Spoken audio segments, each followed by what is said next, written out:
Get on the roof, Like Al. Get, every time my phone or blacks out, like goes to screensaver mode or whatever, I get disconnected. you can remove that. Wait, what screensaver? He probably has it. He probably has it set for so it won't stay on, so the phone won't. Oh, I see. I go to sleep or whatever, or it like blacks out. But we're good, man. Okay. Let's do this thing. We got Giovanna. Oh, yeah. Hello, everybody. Welcome back to Cantina MX Football Podcast. This is a very special episode, our 300th, live from Twitter Spaces. So if you're on YouTube, if you're on Twitter Spaces, join us now. Feel free to request a line and we'll let you speak. But before we go any further, let me introduce the panel tonight. Coming in from SoCal, we have Joel. Joel, how we doing? I'm doing good.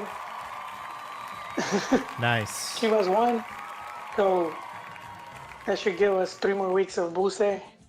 So I'm good for September. And coming in from I think he's a Florida man now.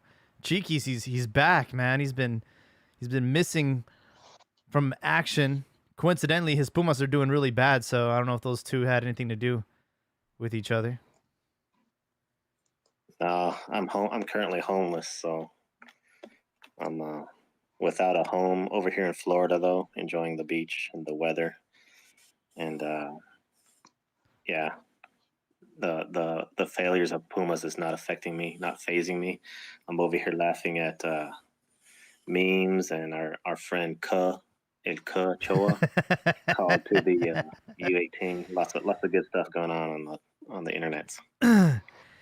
Yeah, latest news, Emi El Ochoa, he's got the haircut there. Tracuache.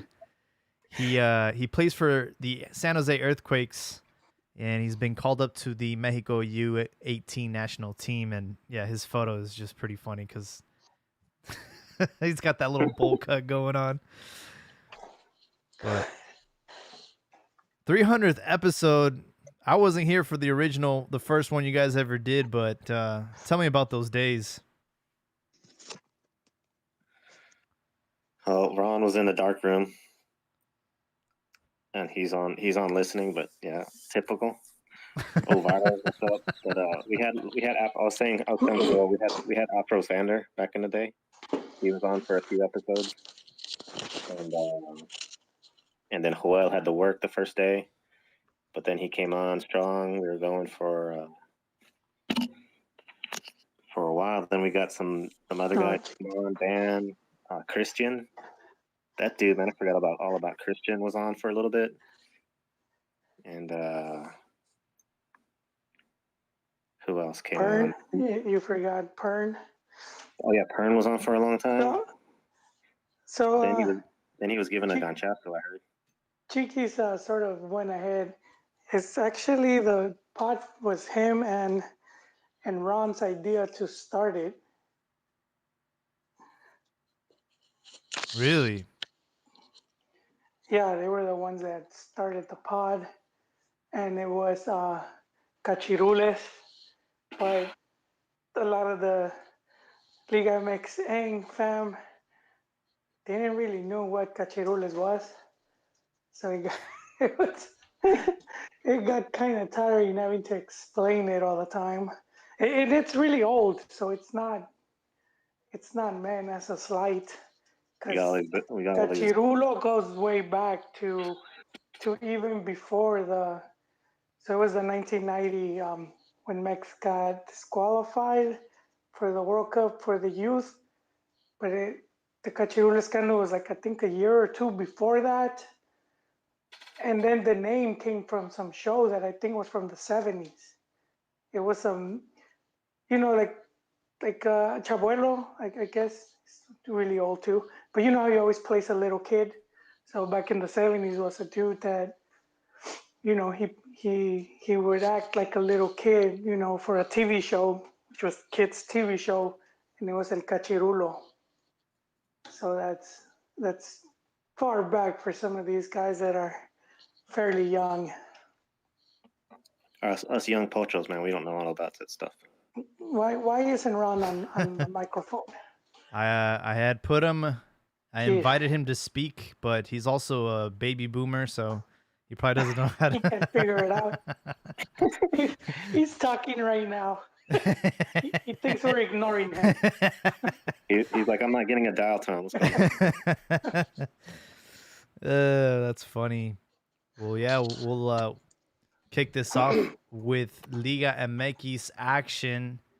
Like Joel mentioned, Chivas actually got their first victory at home at the expense of Necaxa. It didn't go without some controversy there, with Chivas actually getting a penalty call at the very, and I'm talking like very, very last second. Angel Saldivar lines up to take the penalty, and guess what? Of course, he missed. And the referee said, well, I gave you guys everything to win the game, so let's do this again. And he actually made them replay the penalty. The goalie was off his line, and he puts it away. Vucetich lives for another week. Chivas get a victory, but like everybody was talking on the Chivas del Norte podcast, everybody was like happy, angry, you know, happy that we got the result, but angry that, you know, Vucetich is still around.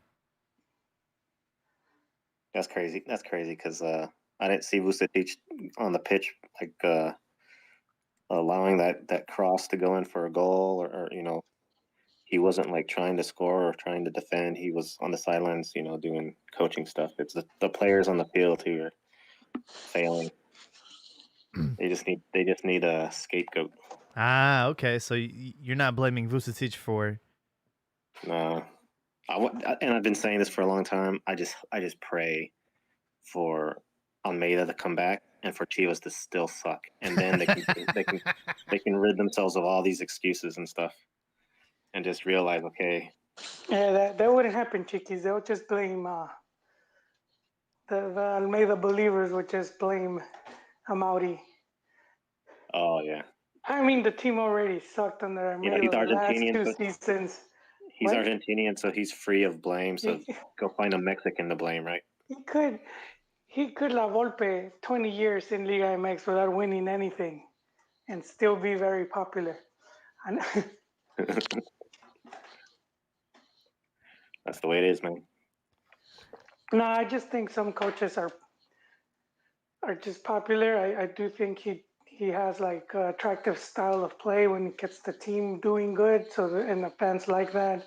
He knows how to talk to the fans and even to the players. So that's his big draw, and like that gives him more cushion, you know, for when teams are not doing well. Because he had two very bad seasons, you know, where they finished 17th and I believe 15th. One of those seasons did not win a single game at home, but I mean they did well in the Copa MX and the Champions, Conca Champions. So I mean, you know, that sort of covered up how bad the team was doing during Liguilla, where they were playing the better rivals. So I mean, there was no sign there was going to be improvement, and I think he knew that because he wanted refuerzos. Well, it's one of those results that it's going to be a valuable 3 points towards the end of the season as we stumble into repechaje as the 12th seed maybe. Right now, with that victory, Chivas have 9 points, 11th position. And guess who we have next? Pumas on Sunday at 3 p.m. Oh, boy. Where is it at? It's at home. Oh, no, actually, it's on the road. It's in La Ciudad de Mexico. 3 p.m. Yeah, that's weird, right? Usually those games are at 10 a.m. Well, they're counting on what's the weather? They're counting on the altitude or the humidity. You know, they want one of those. one of those games. And it's going to be like a slug fest.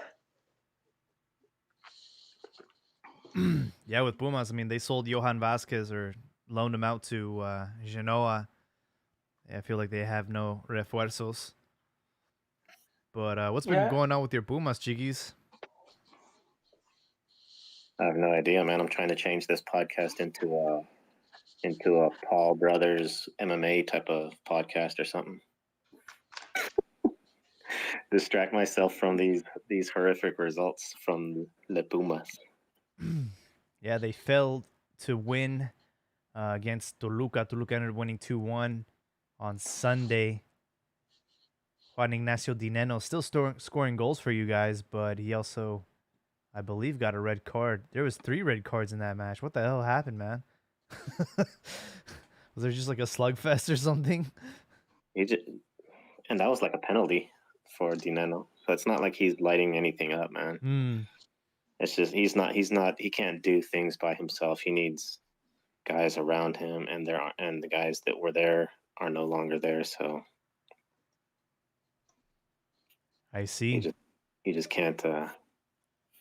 He can't do it. Like the main dude that's there is Alan Mosso. Like everyone, expects like good things out of him, but like if he keeps on doing well, he might be gone too. He might be gone. That's just what Pumas is, man. Anyone who does well are usually like youth or people don't stay long, so tough. It's just a farmer's team. I feel it. Even the foreigners and stuff, they stay for a little bit, but then eventually they leave. Also, like Homeboy went to Tigres. Yep. Cocolizo, who's doing really well over there in Tigres. So, yeah, some of the results from match week 7. Mazatlan kicked things off against Atlético San Luis. They tied 2-2. Then we had Puebla over Querétaro 1-0. Tijuana and Monterrey tied 2-2. Rogelio Funes Mori scoring in that one, and a golazo from Charlie Rodriguez. Both Mexican players, and both will be going to the World Cup qualifiers on Thursday against Jamaica, kicking things off for this, I guess, qualifiers to Qatar. How do we feel about this summer? Mexico lost the Nations League, they lost the Gold Cup, and last week they lost the MLS All-Star Game. Hey, I got a quick take on that though.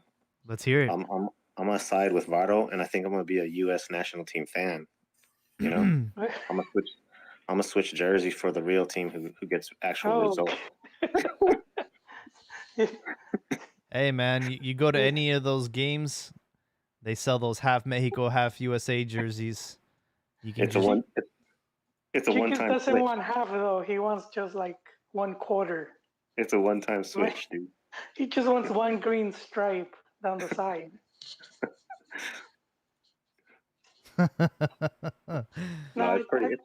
I think those results are a bit exaggerated. I mean, and we talked about it in the past weeks. We've seen Mex where they, there'll be Gold Cups where they dominate, and then, in the same World Cup cycle. So they'll have one Gold Cup where they, they just smash on all their opponents and they win. And then they'll play the second one and they won't even make it to the final.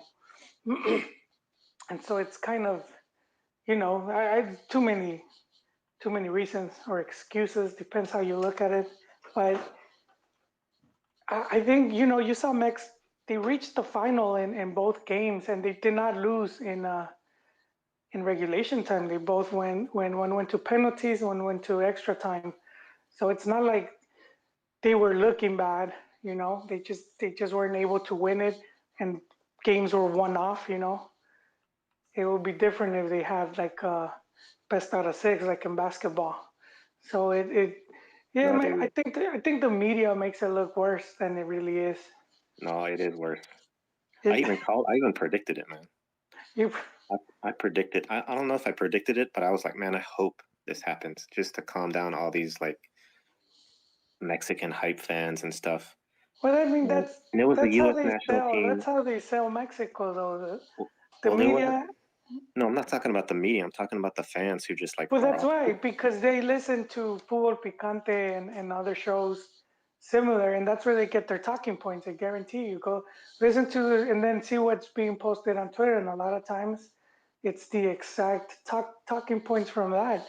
And it's not just because they saw it in one show. It's usually through many shows where they'll keep repeating certain things, and you know they say it long enough where you start believing something that it's, you know, it sort of starts becoming like a reality. All of a sudden, that's the team is bad, you know, just because they lost the final to the U.S. Now all of a sudden it's like panic mode and fire Tata, and it's a bit exaggerated. We gave the example on Manuel Lapuente. You know, he had that great run from the World Cup '98, one of the most exciting, if you know, for the games. How Mex played, that was '98, '99. He wins Confederations Cup, first big international trophy for Selección Mayor. You know, the chance was La Puente para Presidente. That's what the fans would chant. And then 2000, he plays the Gold Cup, gets eliminated. I think it was in the elimination round.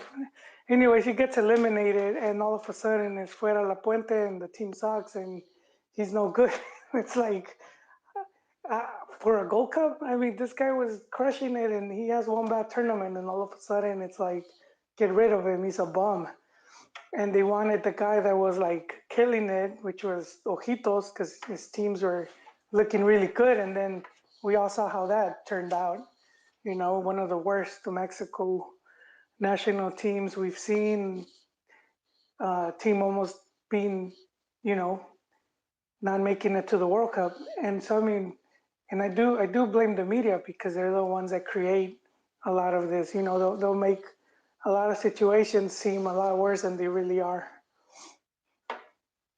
Well, no, I think from the beginning, the thing that gets me is because from the beginning, the Nations Cup, Mexico goes in and then they lose, and all the fans are like, "Oh, well, that cup doesn't even matter. That's like some brand new cup.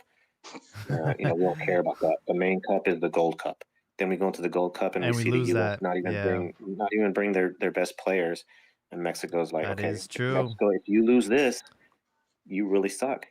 And then they go and they lose it, and everyone's like, you know, Mexican fans just sort of like are quiet and stuff, because the Mexican fans, like half of, and this is like U.S. Mexican fan, U.S. based pochos and stuff, half of their life revolves around sticking it to a U.S. national team fan. That's their whole goal. Facts. That's their whole goal in life. And I think that stems from, and many guys probably barely remember 2002, where the U.S. all of a sudden, like 3 or 4 U.S. fans had their time in the sun and were gloating on Mexican fans. And the Mexican fan was like, how dare you? How did that ever come about? And now But sort of I mean, because you can't say how did that come about. You must not have been paying attention, because they had already beaten Mexico a few times leading to the World Cup. They beat them in Copa America. You know, they eliminated them actually in penalties. And then they had beaten Mex for some Gold Cups. The very first Gold Cup when it got rebooted, 90 or 91? You know, so I mean, there was a few results. They had been beating them in World Cup qualifying. So it's not like, how did this happen, you know? And even amistosos, and I remember fans would say, well, this is just a Molero. We're not even taking it serious. But by the time the World Cup comes around, you know, they already had a good amount of wins. It's almost like when Mex had started beating Brazil, you know, and across the board. And then when they play them, it's like, even the Brazilian players now, they can't just think, oh, it's Mexico, we're going to roll over them. They know that Mex has the potential to beat them. So it's almost the same, you know, it's where it's like, little brother grew up finally. Yeah, but like at the time though, Mexico was like looking for greatness during the World Cup, where they had the path, right? like we talk about Costa Rica on their path in the World Cup, where they had, was it Greece, and they made it past them to get further into the World Cup. It was the U.S., but I mean, I think that was going up against a rival that was. We're seeing it as weak because they lack like a lot of more history, you know, when compared to the other teams in FIFA. But as a rival in a one-off game, it wasn't going to be easy. So I think that's where, you know, we sort of like take credit away from the U.S. team. Well, I'll tell you guys this straight up. I think Tata's walking on eggshells right now. You start off this campaign. You start off this campaign against Jamaica, no fans in the stadium, and you end up tying or losing the game.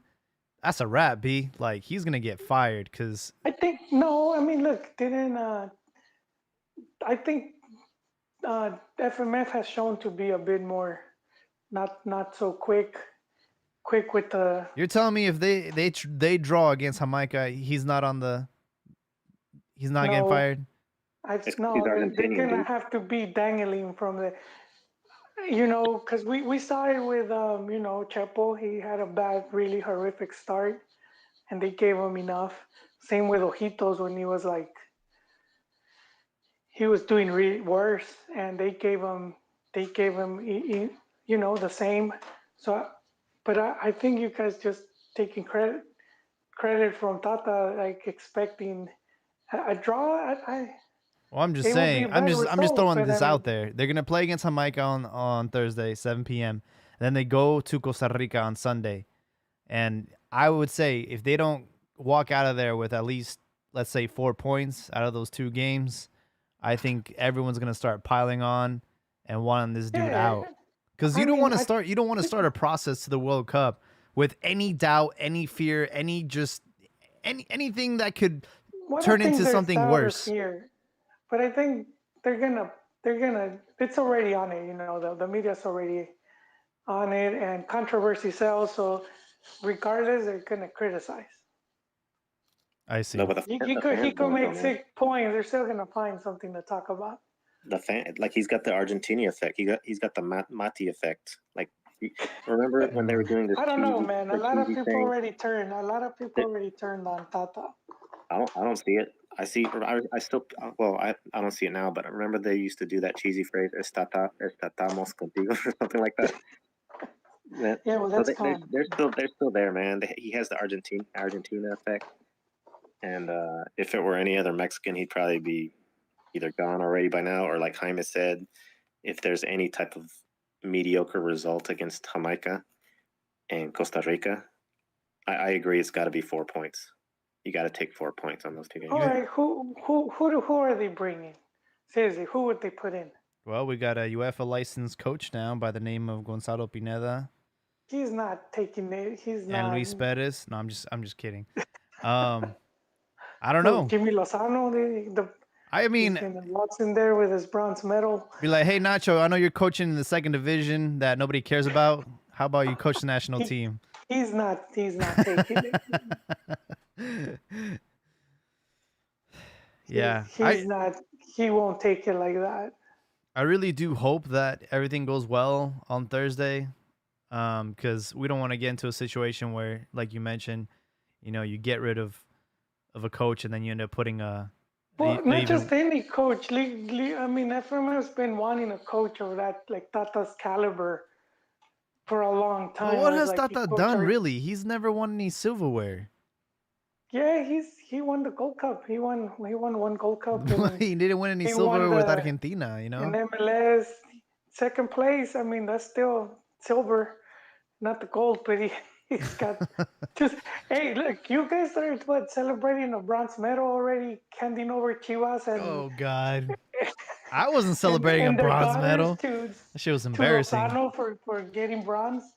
So I mean, you got Alexis Vega tattooing his shin because he got a bronze medal. Like, no mames, man, that's embarrassing. Hey, it's still I would still wear it. I wear it every day, dude.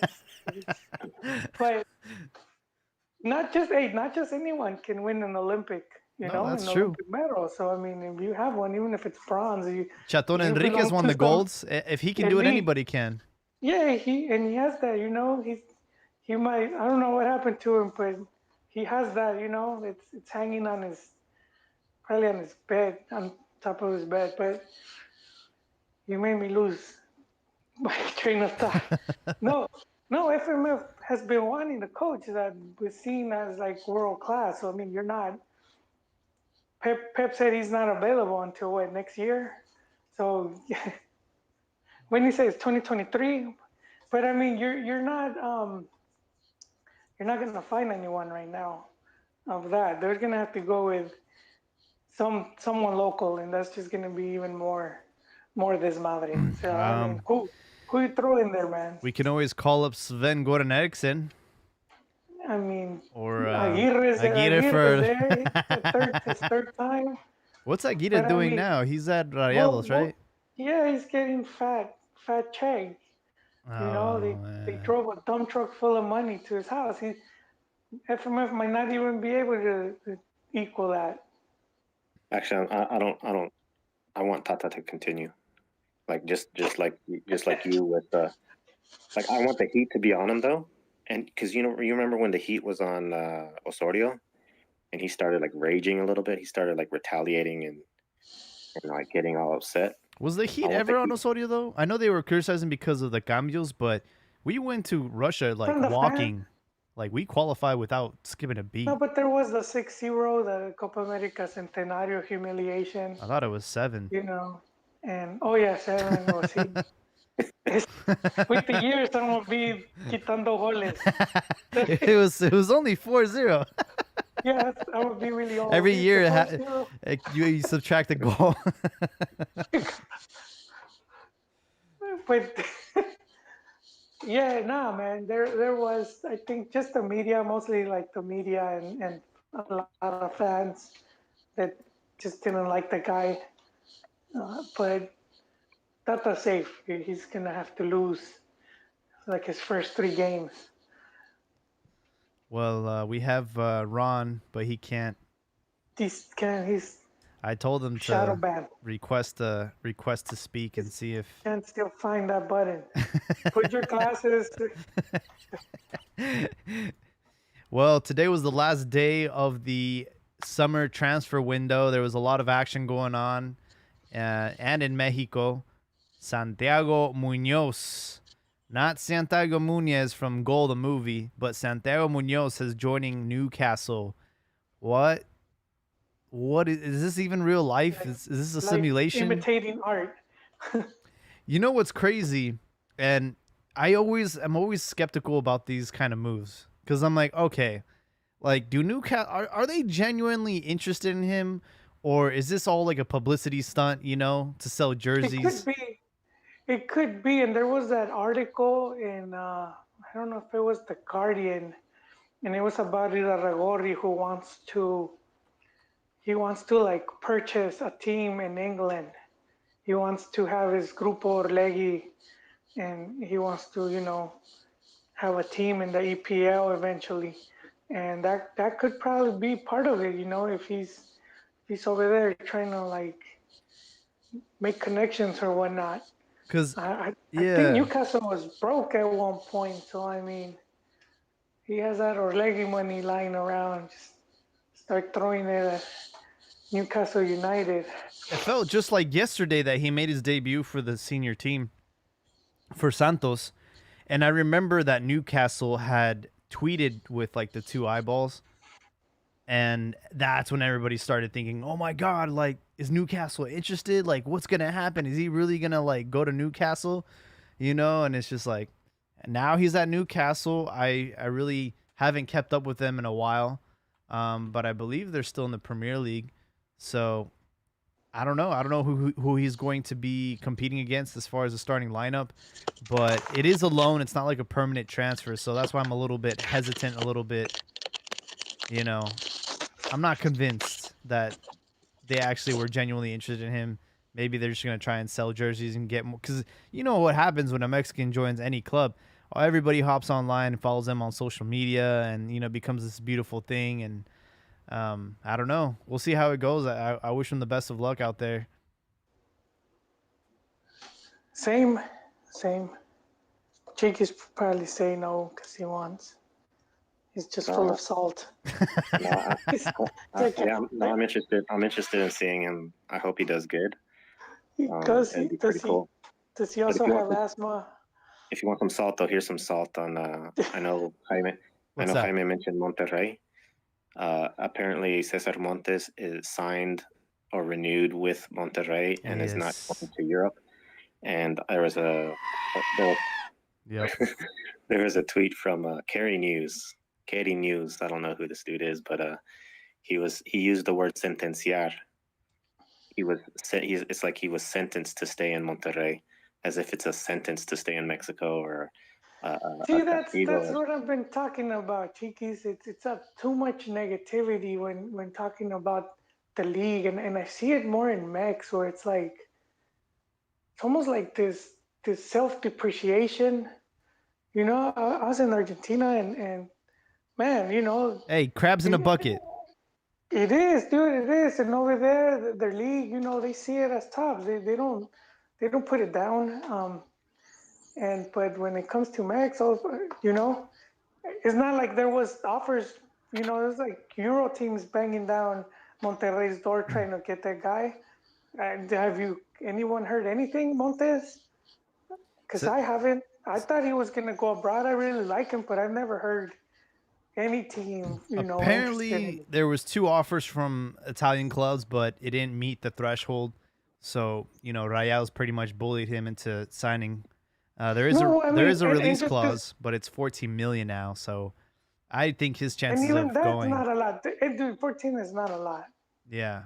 When you compare it to some of these prices that are like 60, 70, 120, 14 is peanuts now. I agree, but we're not Brazilian or Mexican Brazilian or Argentinian, so we can't request those prices because. Not 60 or 70, but still no need to go below even 14. Like, I know he's like, you know, he's on this national team. He went to the Olympics. Like, I know he's got like, you know, compared to other youngsters in that age gap. Like, I get it, but no one in Europe is going to spend 14 million on this kid. Maybe 7, maybe 8, but 14? Like, I don't know, man. I mean, it depends. I mean, how much was Raul? They took him for like, what was it? When was it 12 or 15? I'm on Transfer Market right now. Let's find out. Also, while I look that up, Ron is his mic's on.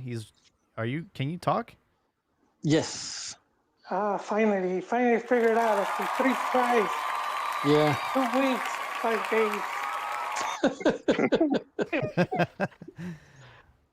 No, earlier in the week, I retweeted, and I made a comment about an interview that Liga MX president, you know, gave out. Yes, I'm glad you came on because I wanted to.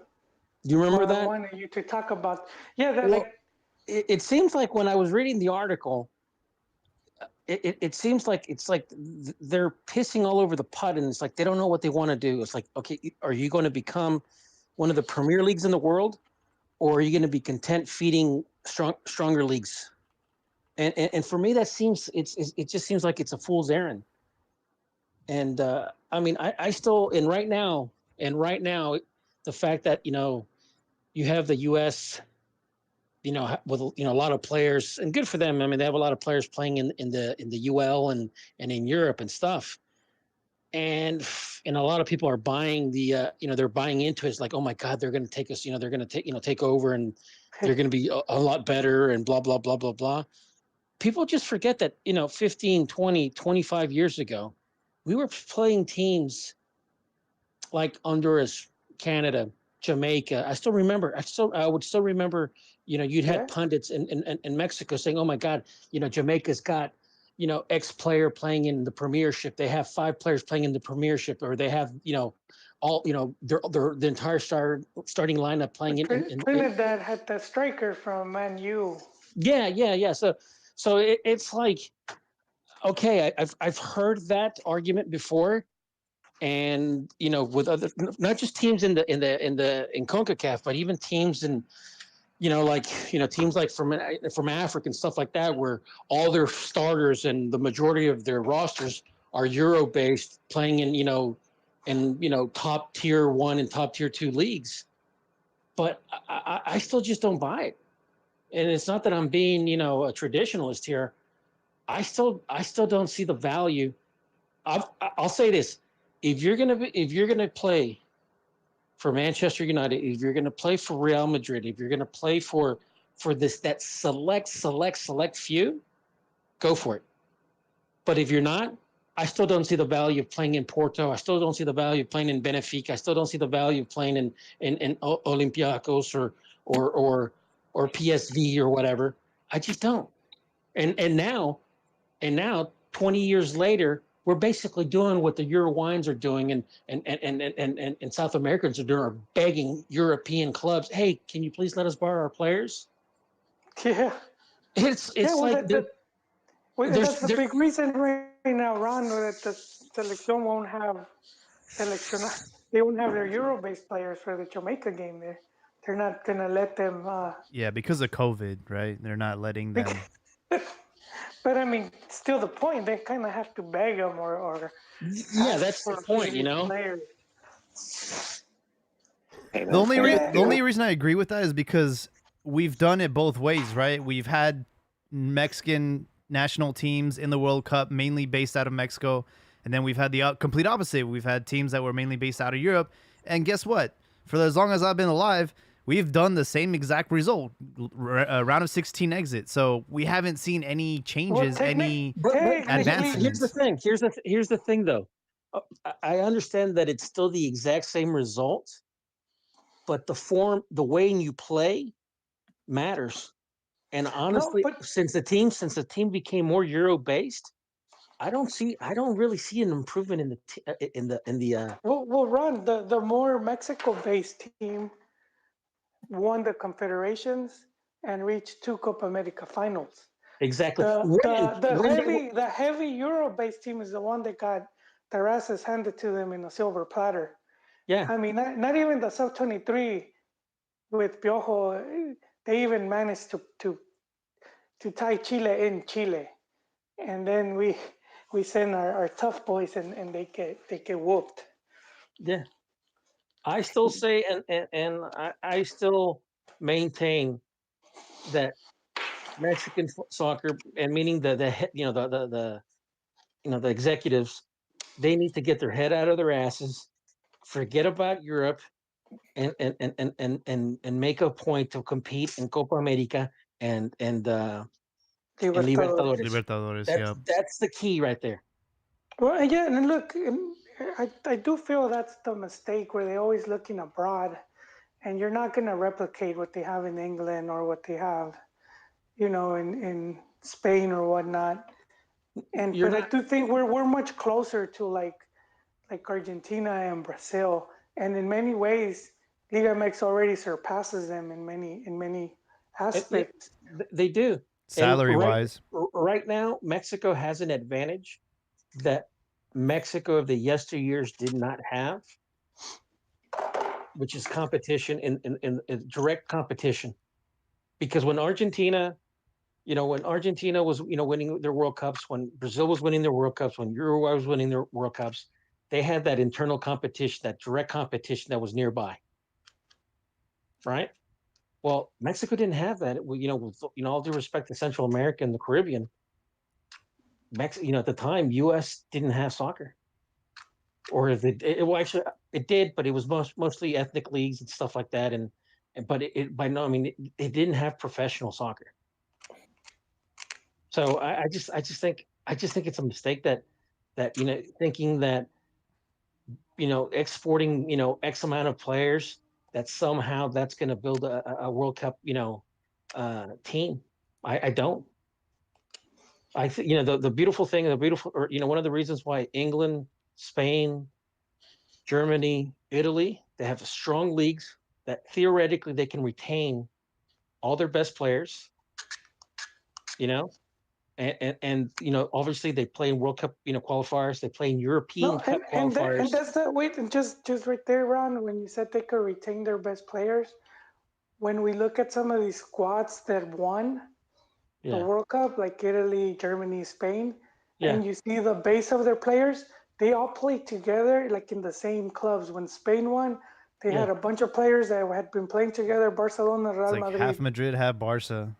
And then Germany had from Bayern. Yeah. And Italy had from Juve and Milan. Yep. And so, they weren't spread around. They weren't in England and other leagues. They had local base players playing together. And that's something that it has hurt when you look at like Brazil and Argentina, and they haven't been as dominant as before. And that's part of it, because their best players are now scattered all over and they don't get to play together as much. I bet Argentina, if it was locally based with Messi, dude, they would have been on a tear. It is. I mean, you think about it. Since 2002? There's only after the World Cup in Japan, Korea, there's only been one finalist from the Americas, and that was Argentina and Brazil.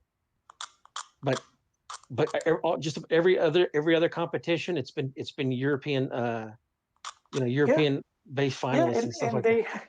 Yeah, and we say because the best football is there, but then at the same time they got all the top South Americans over there. That's basically what making them better.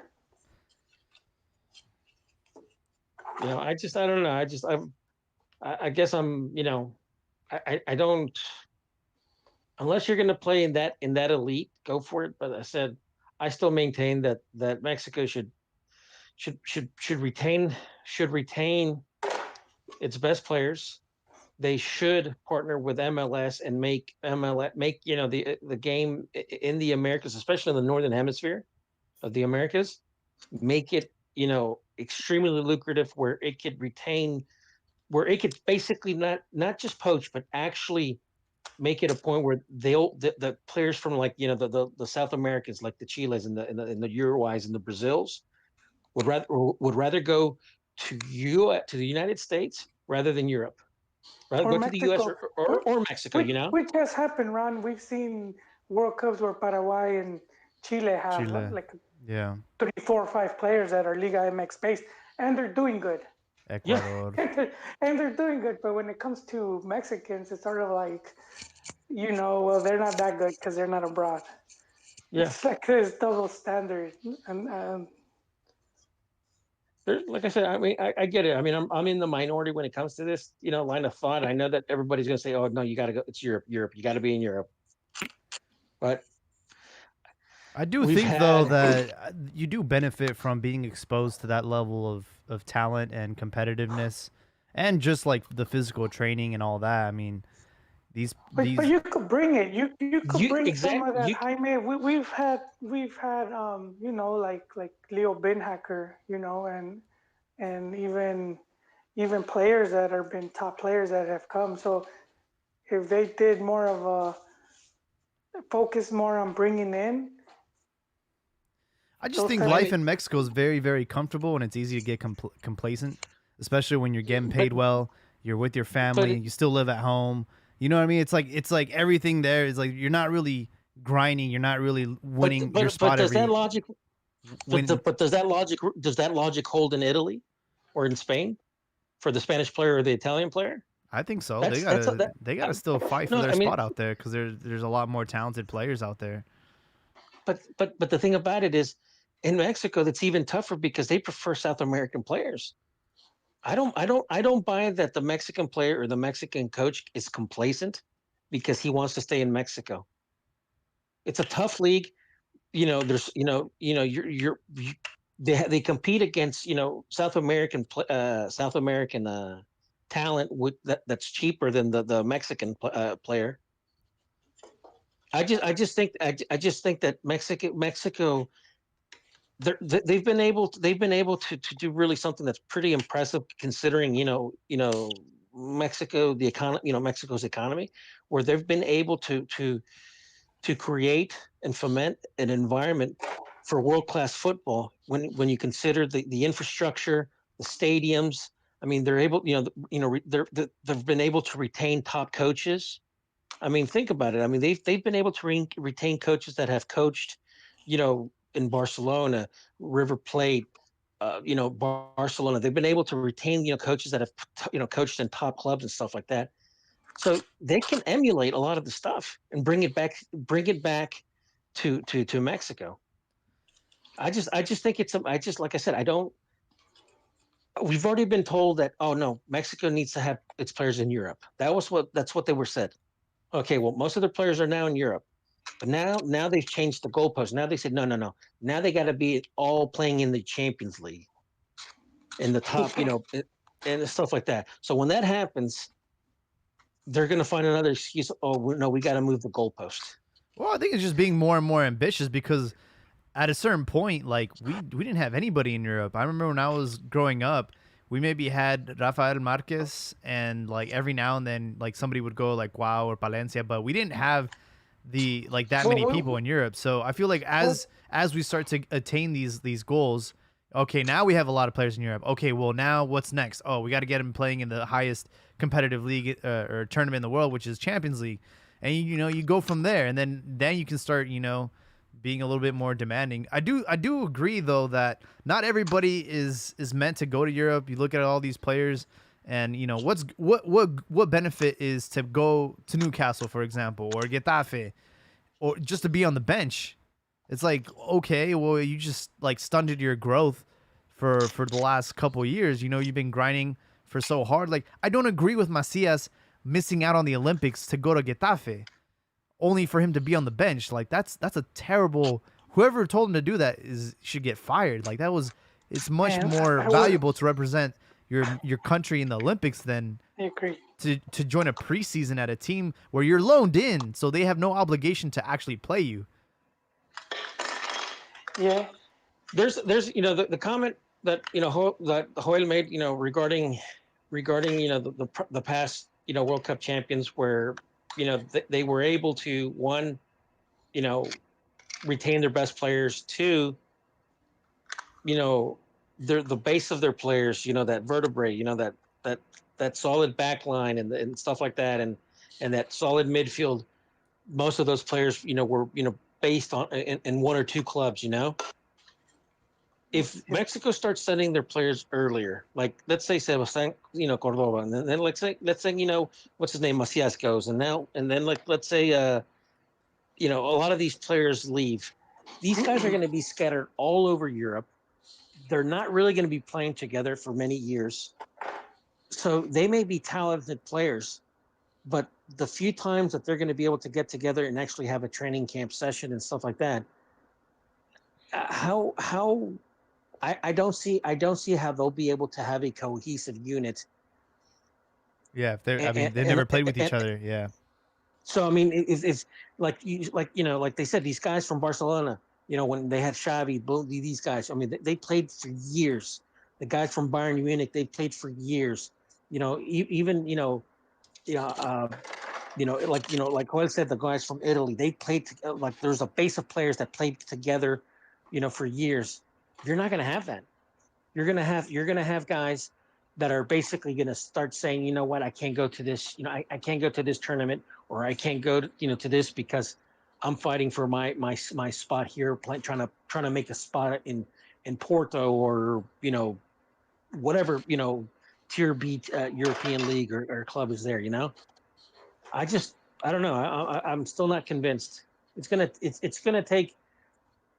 take a deep run again in the Copa America with a full team, Mexican team, and a couple deep runs in the World Cup to convince me that that's the proper route to go.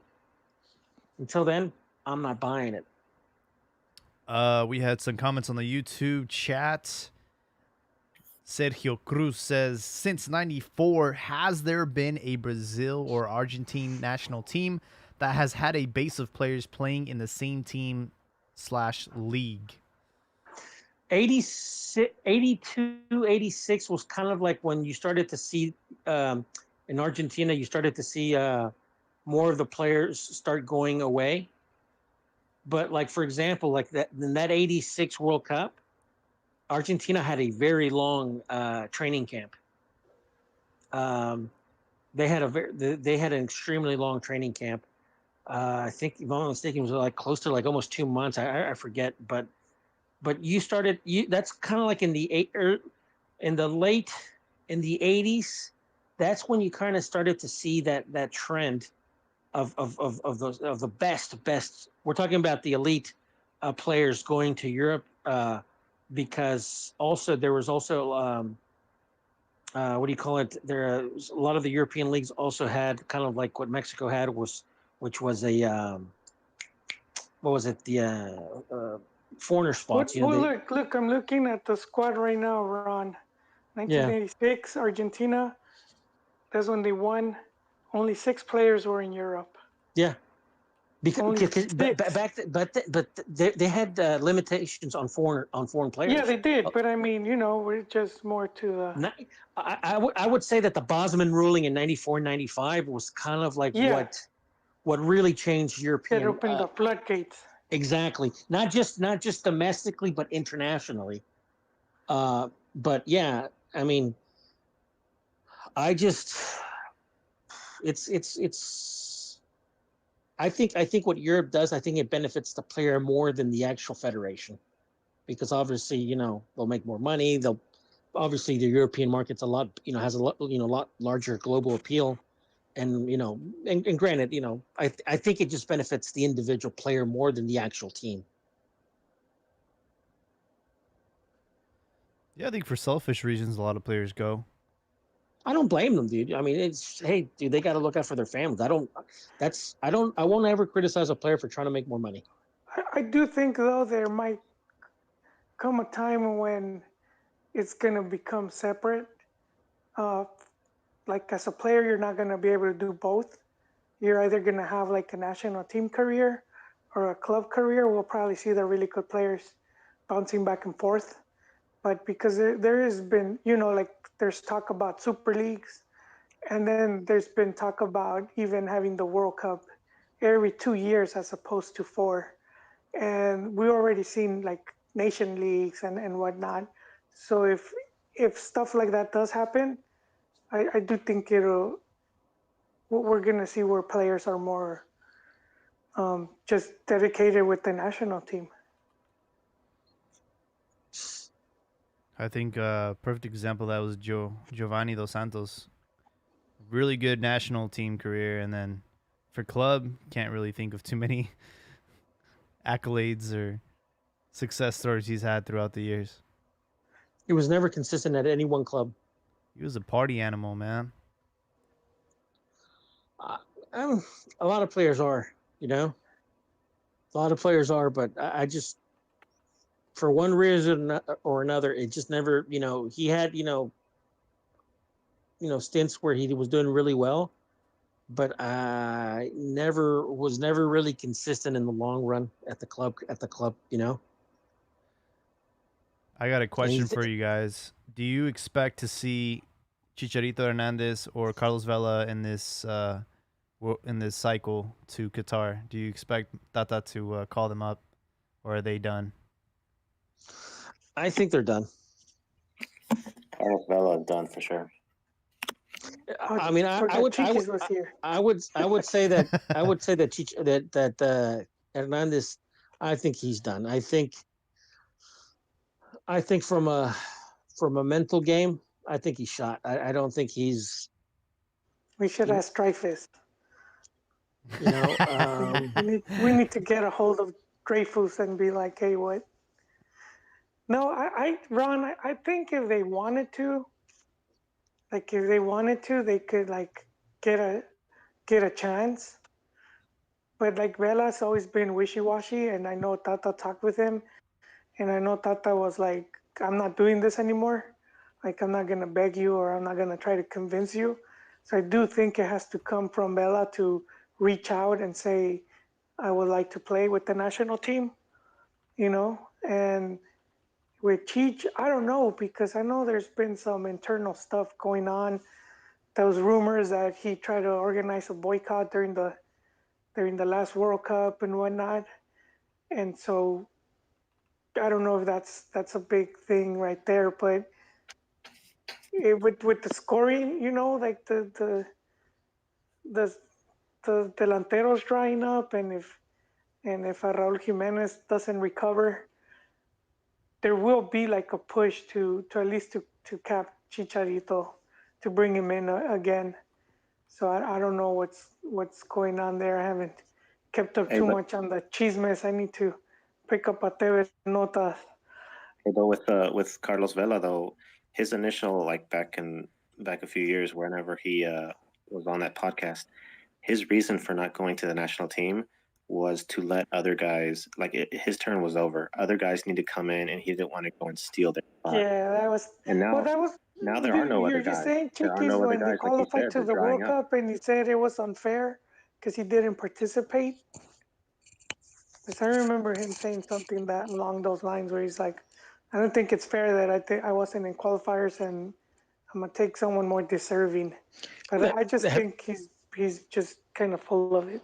Yeah. Have you noticed that ever since Europe started to become more of a priority, that the mentality of players kind of quote unquote dissing on the national team has become a little bit more prevalent?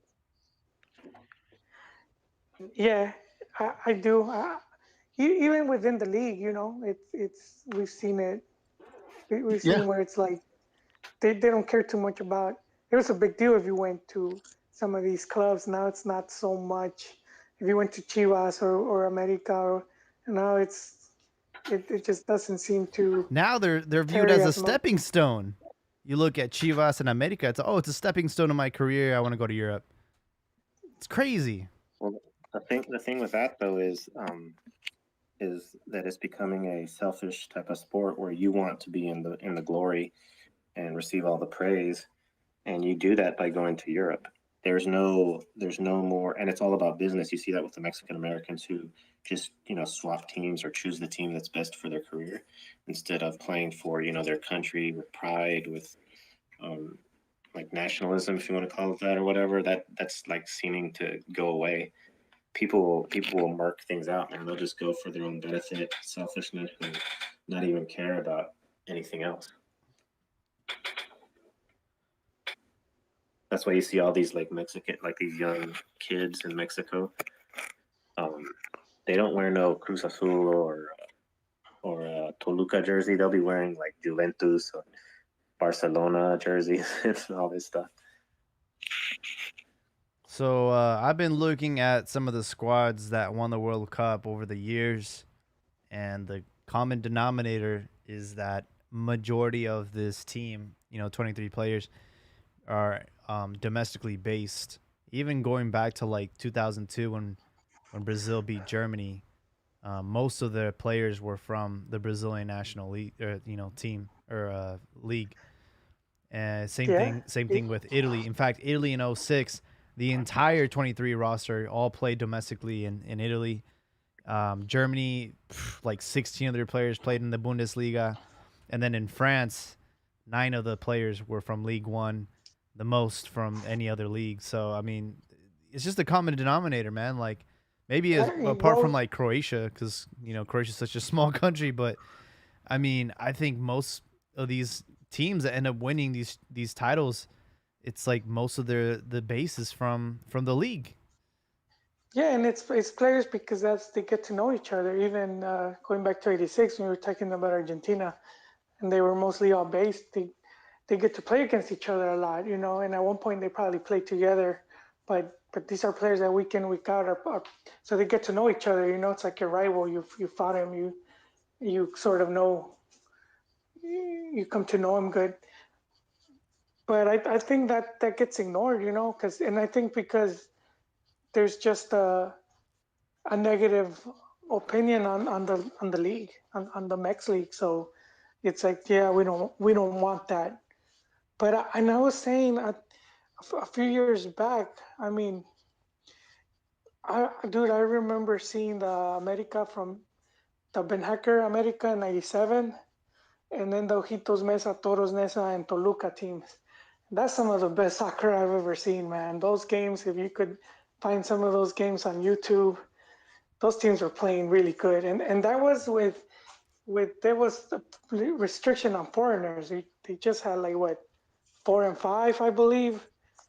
Yeah, It couldn't take up more than half the squad. So then they got convinced in FMF that more is better, and I haven't seen the league be that much more better from when it was back then. I haven't seen some of these games that I'm gonna say, damn, week in, week out, I'm gonna have like this awesome game. I haven't seen teams that have gone like that. They have been that epic.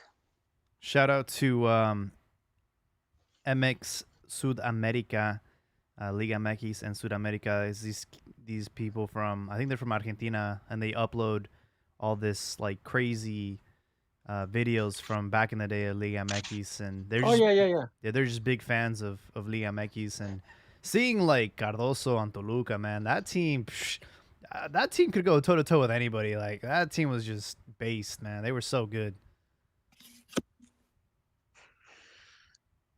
Yeah.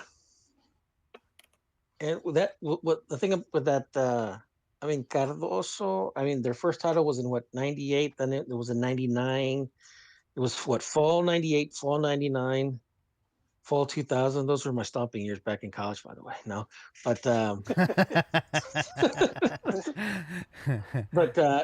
I mean, that was years. Only if you knew Yums back then, you guys could hang. Yeah, that's when we were hitting the clubs. If I'm not mistaken, that's when they changed it to the short tournaments, right? No, that was 96. I was a freshman in college then. So that was 96, and it's funny because, Club America, they till this date it's still the longest streak, but they went from 81 to 96 of consistently making the playoffs, and then the very first tournament where they did the short season, that was the first season, in 16 years or whatever, that America did not make the playoffs, and that's when Santos won. Santos was the first team to win the. Really? Yeah, they were the first team to win the short season. 96. Oh wow, with Borghetti. Yeah, so because that was Santos, and then it was 97. That's when they had it Cruz Azul. Cruz Azul. I think. Yeah. That was invierno, which is fall, and then then Toluca did the 98, 99, 2000. Which for me was amazing, because keep in mind that Toluca, if I'm not mistaken, is what has the highest elevation. I think it's even higher than Pachuca, if I'm not mistaken.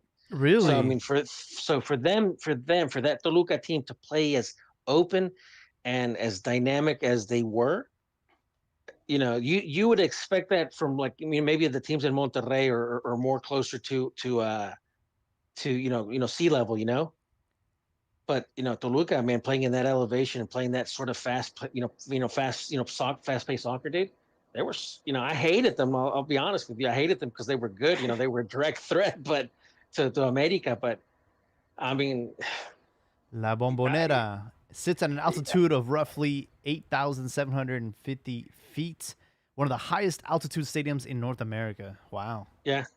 So, and it's funny because these are like the little things that people don't normally think about. But I mean, for that to say how good that team was, that team was. Forget that. They were playing, in that sort of elevation, and then and then they kept the grass intentionally a little taller, like than other stadiums, and even then, dude, they were still able to move the ball, really fast, And if I'm not mistaken, they didn't have like lights, so they always had to play at noon. They did that because of Copa Libertadores. So basically, teams like I think Santos and Toluca, I think, were the last teams, professional teams in Liga MX that that installed lights, you know, and that was for international tournaments. Yeah, they told them too that they would be disqualified if they Well, couldn't yeah, that's one of those, you know, like, you know, those double. when when Santos, you know, when Santos was playing in their, I think this was what, in 2004 when they got you know, screwed over in penalties against River, but that was their first year that they did Copa Libertadores. They were, you know, thinking of not allowing Santos to participate because of the stadium, let's be honest, Yeah, you know, Corona was a real piece of shit. It was a real piece of shit, dude. You know, it's, you know, and it was just it wasn't a they nice had stadium at all. rodeos there.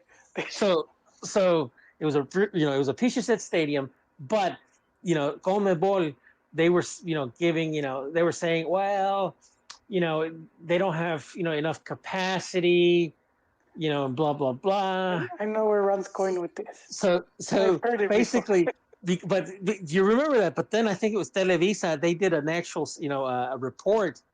How I think it was a team in Chile.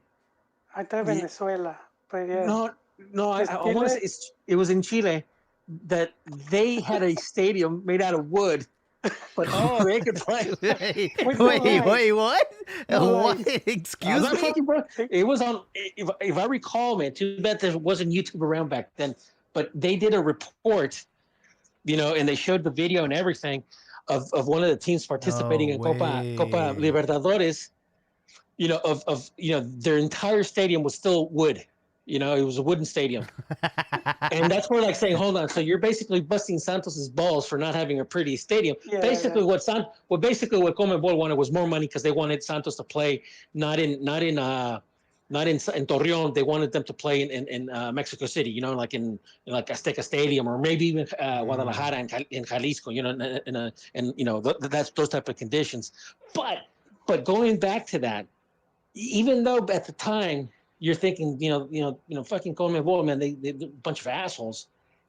That type of stuff, actually, that sort of adversity and double crossing, and that actually helps because because I mean, think of all the times, you know, Liga MX and the Mexican Federation got screwed over, you know, not so much on the field but off the field, you know, antics from CONMEBOL, of always trying to make sure that, you know, the South Americans had, you know, some sort of advantage over the Mexicans. Of course. That helps. You know, playing in that sort of adversity both on and off the field. I think that's you know, Mexico needs that. The Mexican player having needs a that. coach spit on your face as you get suspended and you can't even play. But yeah, I mean, think about it. I mean, that's, you know, those are games. You know, think about it. America going into Monumental, beating River Plate 1-0, going into Maracanã and beating Flamengo 3-0. Yeah, Flamengo is the biggest, the most popular team in Brazil. Yeah, and they and fucking America beat them 3-0, and then I still remember. I still have that image in my head where the reporter from Fox Sports was asking that goalkeeper Bruno. I think his name is Bruno. Like, how do you feel? And he's just starts crying, you know, like. It was hilarious. Well, I mean, those guys can't just go home, you know. It's not like in Mex where you lose and then you go out and the fans will buy you a beer. They're waiting for you in the parking lot, throwing rocks at your car. They're waiting outside of your house. They're not gonna let you forget you lost for a whole week. Yeah, I But mean, those were great results. I'm gonna throw in the Chivas one when they beat which one was it, Jaime? A Boca. Santos team? Boca No, it was or a team they Santos? were undefeated in Brazil for like. I lost count. 30 We beat so games many or good teams like not just American Chivas, Colo but a lot of Colo a lot of the Mexican teams. But shit, the vast majority of them that participated in Sudamericana or Libertadores, they got great results. The ones that were taking it serious, because sadly then you saw a few teams that just kind of half-assed it, and then were, you know, I think it was early on, I think it was like Tigres Monterrey that didn't seem to like take it as serious or just focus on it. Wasn't in Monterrey they couldn't beat Venezuela for the ticket, you know, because they would play the elimination.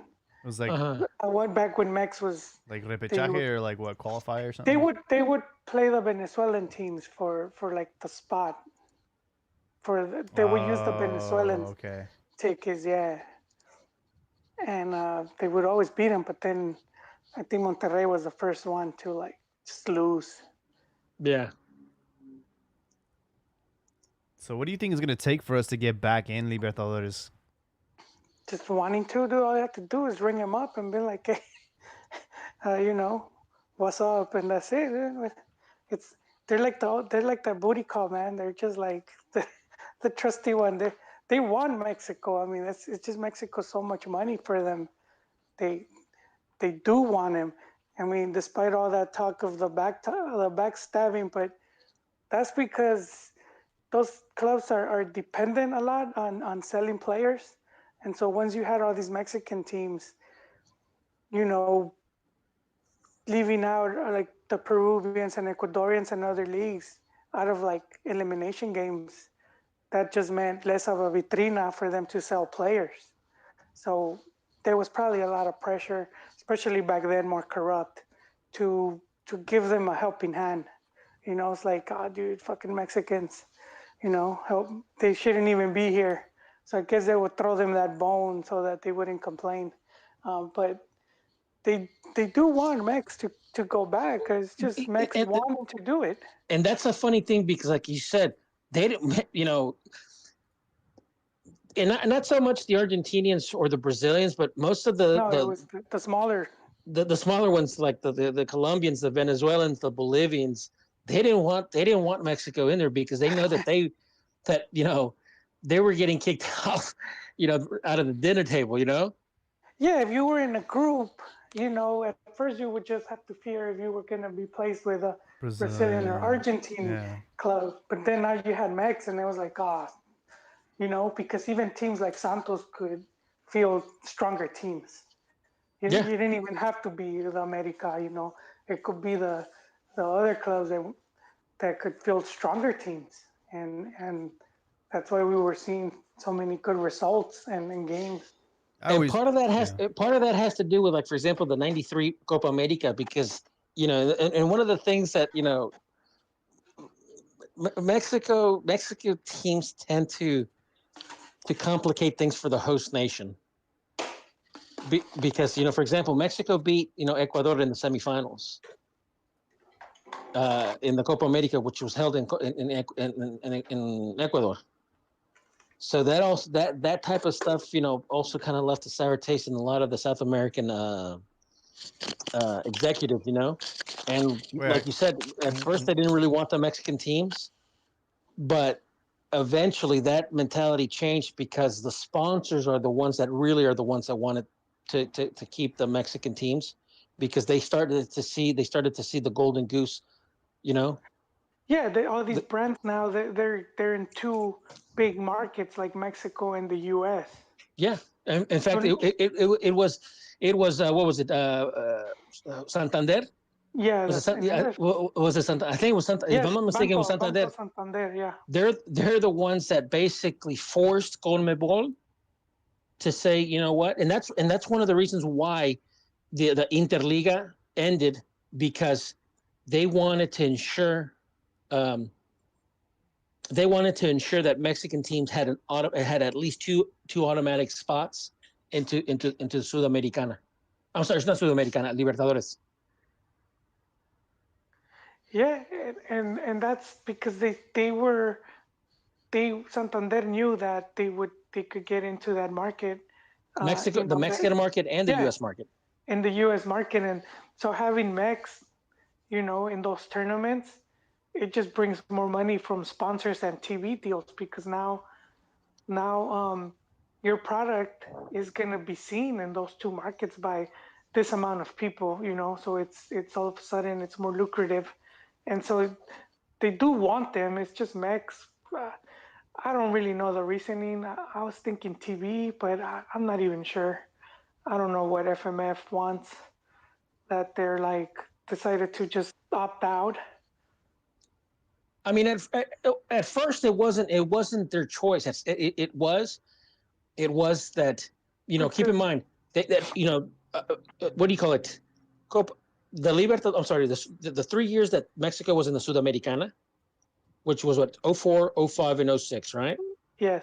And then that's when Jack Warner and Chuck Blazer said, no more. You can still play Libertadores, but you can't play in Sudamericana anymore because you have to take our CONCACAF, Conca Champions, our CONCACAF Champions more serious. Like, okay. But then in 2011, when Copa America was gonna be in Argentina, which I was so looking forward to going, that's when Jack Warner and what do you call it, and Chuck Blazer also said, you gotta give Gold Cup preference. Send under 23. At first they weren't even gonna allow them, but then they said, okay, no, you can send your 23 under 23. That's kind of like that was kind of like the beginning, because that was what in the following one, it was the same thing. Mexico didn't send their best player because of CONCACAF, the CONCACAF. Then I thought that after the Copa Centenario, where Mexico lost, what was it, 6-0? Yeah. 6-5, I think it was 5. I think it was 5. So I honestly thought that was going to be the turning point. And basically, it's like, okay, well, this is going to be it now. This is, it's going to happen now. And unfortunately, no. And I don't know. I really don't. I don't know why, they're not taking that serious anymore. Because, when you're telling me, oh, it's because of the scheduling, it's, conflicts of scheduling. Well, I don't buy that for one moment, because now you have Leagues Cup, Campeones Cup, Nations League. And I think that's what they wanted to focus on. And I don't know how they sold Mex on it, I do think they went along. And I think that's one of the reasons. And I'm not sure what, they're not going to tell us. They're not going to be like, this is what we think is best. We're just not going to know unless someone leaks that info. So like someone that was in those meetings. We have comments in the YouTube section saying that Liga MX quit Libertadores because they want that MLS cash. That could be too, because there was meetings going on with what was that dude's name?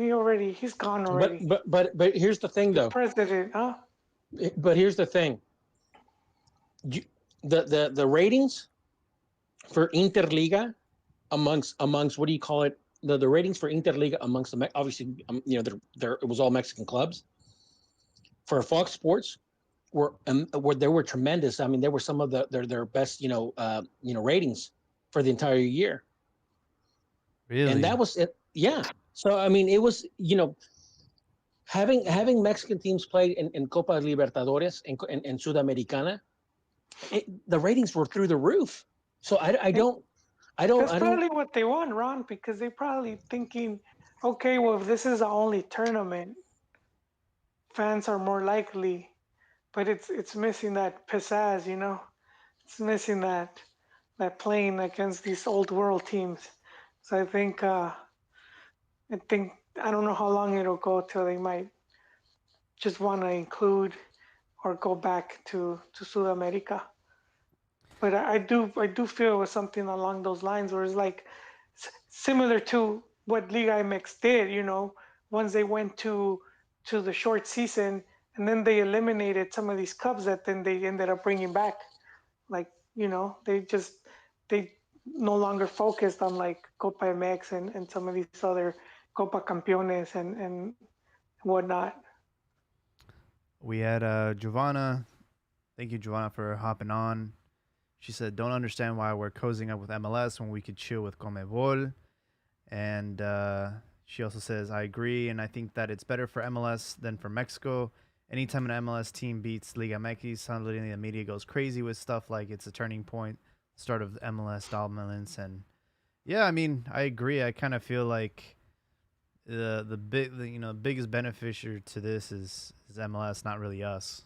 So I don't know. Did MLS ever play in the Libertadores? Were they ever invited? No, No, but Sudamerica did, and they got their asses handed to them. I think they were invited, but they turned it down because at that point the rosters were pretty small. They're not what it was like now. So they had like limited players, so they knew they weren't going to be able to compete in 2 tournaments. They did get to play what was it, Ron? When the winner of the Conca Champions will play the winner of the. They played Sudamericana. No, but there was that one. The Interamericana. Interamericana. Bruce Arena won it with DC United. They beat Vasco da Gama. But where did they play it at? I think it was here, but I mean, they have that, That's what I'm not, and that right there brings me to another point. Every achievement, MLS achievement, or even the United States, men's national achievement, everything has been on U.S. soil. But the thing about it, but when things go round robin, or in another tournament, or another country, a tournament, they don't do well. They don't fare well. And that's why I'm not a big fan of, Leagues Cup. I'm not a fan of Campeones Cup. I'm not a fan of Nations League. I'm not even a fan of Copa of the Gold Cup. I think it outgrew the whole thing of always being hosted in the U.S. And we talked about how it should be played in other countries, even if they have to co-host it, or at least let the host country, similar to what Mexico did, where they stay in their, like if it's in Honduras, they could stay in San Pedro Sula and whatnot. It's capitalism's problem, man. Just like keyword search alert. Ricardo mentions the word pocho, so I'm all on it. He says CONMEBOL doesn't bring in pocho dollars like the US MLS can. So like it's not just pochos like in the US that follow MLS teams, but also like American, like the hipster type Americans that all of a sudden are MLS fans. Those people, in addition to the Mexicans, just bring in the dollars, man. You don't see, like, if we were to go to Libertadores, you wouldn't see like all these. I mean, there's not too many Brazilians and Argentinians and that'll just flood to watch these Libertadores games against the Mexican teams. So the money, it's all about money. It's all about making money. That's why Moleros exist. That's why Leagues Cup, like all these things that Ron hates in the U.S., all this stuff exists for money. Oh yeah. That goes without saying, Chiquis. I'm not hating on Moleros. I really am not, because I've keep it look. Before you had all these Molero games in the U.S. I'm sorry, you used to have, like, for example, you had a lot of teams that would do preseasons. For example, in resort towns like in Mexico, they would either. They would go to Cuernavaca or they would go to, Ixtapan de la Sal, or they would go to, Acapulco or wherever, Well, the Mexican, the owners, they got a little smart and said, you know what? Well, we could, do our preseasons. We could do them in the U.S. and make money. And the fans over there will actually pay a little bit more. And so, I mean, in that regards, sure. I mean, it's a win-win. I mean, you're still going to have to do you were still doing the preseason away from, the town, or, away from, like Mexico City, or away from, Guadalajara or Monterrey, wherever the case may be. You were still doing it away.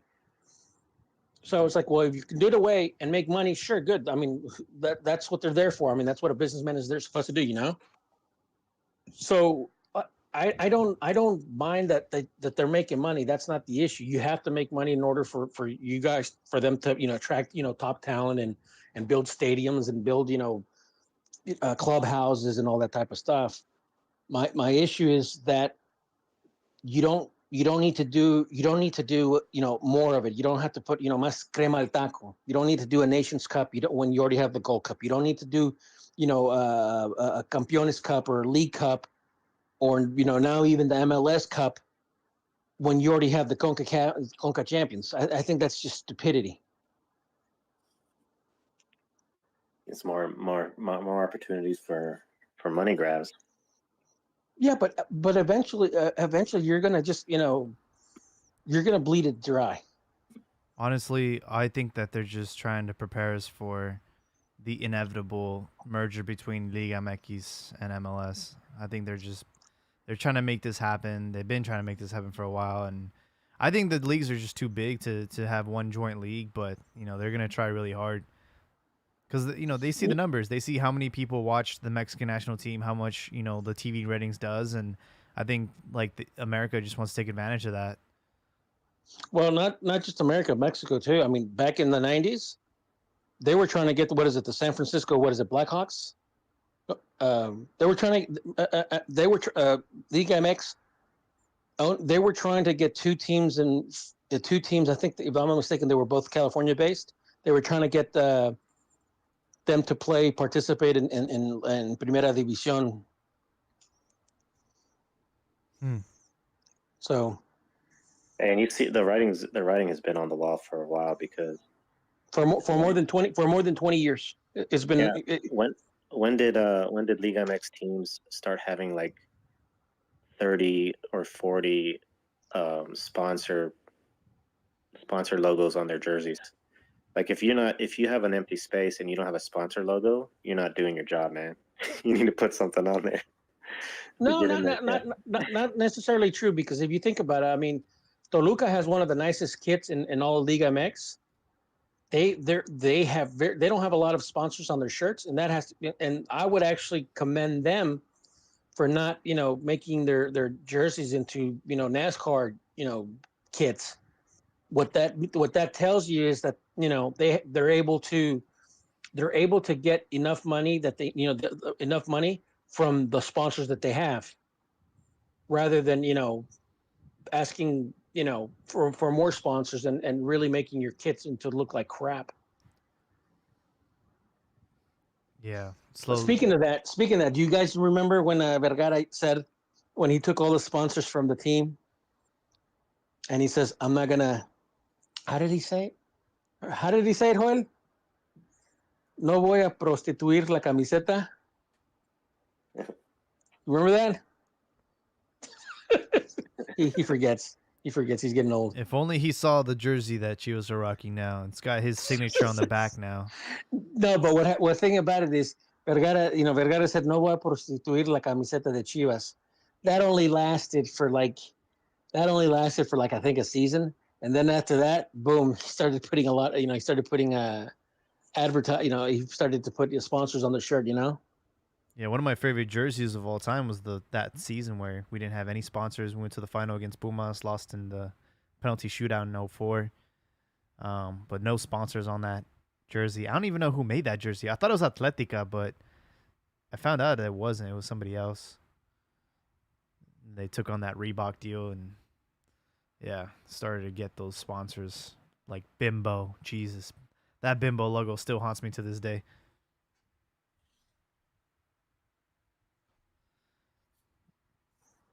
Gentlemen, I'm going to have to log off. Absolutely. Let's have another 300 more. Just give him a round of applause for figuring out how to hop on Twitter Spaces. Yeah. But thank you, Ron. Congrats. I guess we can end this podcast with some predictions. Jamaica and Mexico, and Mexico, Costa Rica. Do you guys think we win both games? We win, draw, we lose. What are you guys' predictions for the qualifiers this week? Well, since they're not getting their players, apparently, or some of their players, I'm going to say a win against Jamaica. And I expect a win against Costa Rica, even in Costa Rica as well. That's my prediction. 6 points. 6 out of 6. Very optimistic. Joel, what do you think? What else today? Oh, he's listener mode. I'll invite him to speak again, as well as Mr. Yums, Pichichi. Why not? It's the 300th episode. Want to hear from you guys. I think Mexico should handle Jamaica at home. I do think that it's never easy to play on the road. Although I will say Costa Rica kind of fell off. I mean, I don't even know if Keylor Navas is going to be allowed to go. So for that reason, I do think that our domestic side should handle both matches, but I could see it going to a draw. So I would say 4 out of 6 points. Hey, what's up, Yum? What are you doing over there, man? That's not what I think it is. That's not what I think it is, man. You're taking a shower or something? Yums is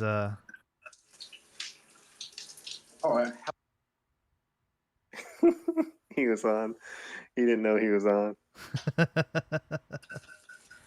Hello. There we go. I can hear you boys now. How you guys doing? Doing good, man. Yeah, it's fantastic, man. Well, congratulations on the 300th episode. You guys have been doing this for what, about 10 years now? Oh, man. You guys caught me in a bit of a wet situation, boys. I'm taking a shower. Well, we appreciate your enthusiasm for your ongoing support. Oh, definitely.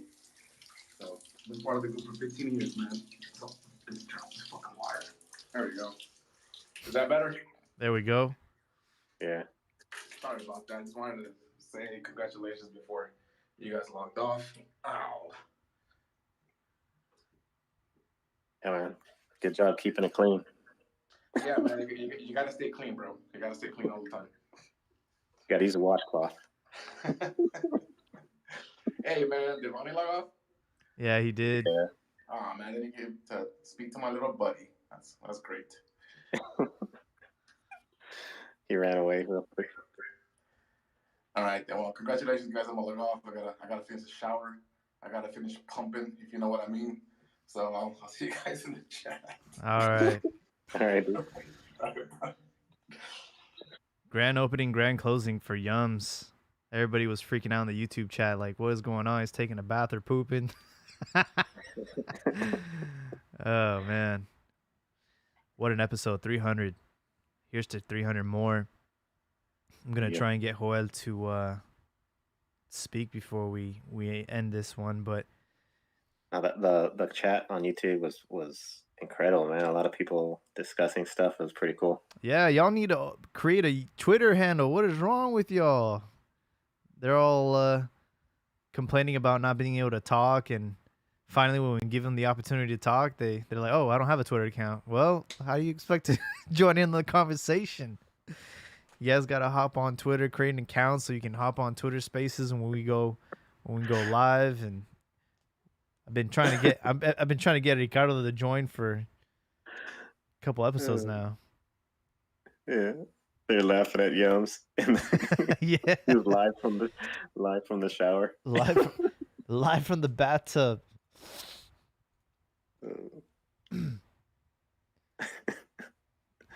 So Mexico kicks off their World Cup qualifiers on Thursday. Be there or be square, 7 p.m. That's California time. A little bit late, I think. And we'll have to wait and see if this is going to be a easy cycle or if this is going to be the beginning of a nightmare with Tata Martino. Here's my prediction, though. I can see Mexico like whipping on everybody, every single team in CONCACAF, even U.S. except the U.S. Except the U.S. I can see them losing in Azteca and in the U.S. I think you went too far there, bro.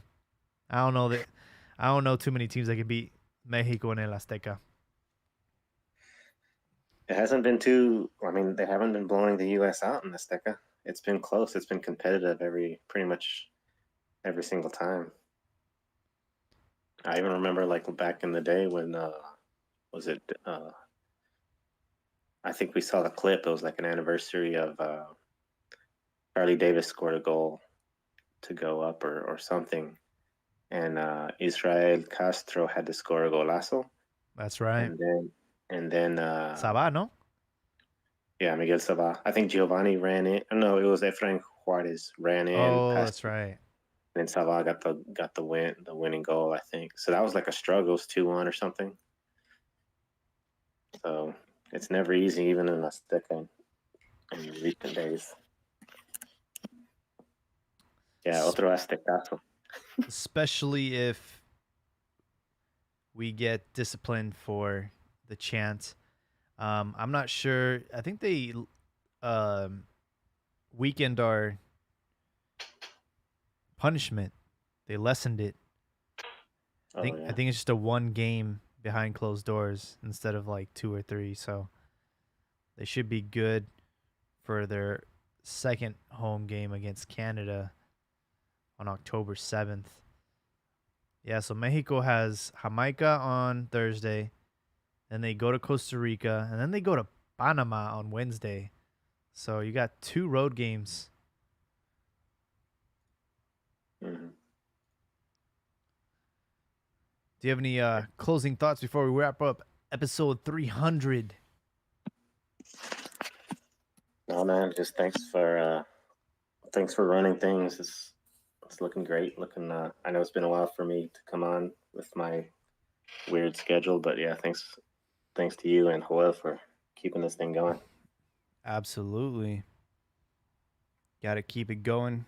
Got to put some respect on Cantina MX and Soccer Chronicle. And want to give a big shout out to everyone that has listened to us throughout the years and our hardcore fans that are always on the YouTube chat just making us laugh. And here's to another 300 more episodes. And Ricardo, if you're listening, man, you got to make that Twitter account so we can have you hop on Spaces. Joel, not sure what happened to him. He's changing the diaper. Ah, got it. I don't know. I'm guessing. All right. Well, I hope everyone has a great night. Thank you guys, and make sure to catch us in next week. Take care. Later.